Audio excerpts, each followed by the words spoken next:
Hello everybody. So this morning I was back in the kitchen as I'm busy with recipe book volume 2. This is a recipe I made. I know that some people don't like that crunch sound in their ears, so please excuse it. If you don't want to listen to it, please mute this video. But yeah, this is so versatile. Sweet version, salty version. You can make crisps. This was actually spaghetti that I just put in the oven to crisp it up. These are little biscuits that you can make sweet. I'm not going to give away all my secrets here.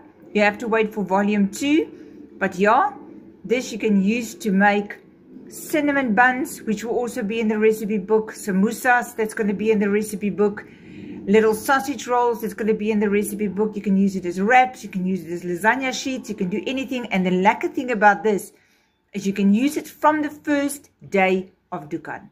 So I'm going to put one of these little thingies in my mouth. So please, if you don't like crunch, don't listen, okay? But for those that want crunch from day one, there's your crunch.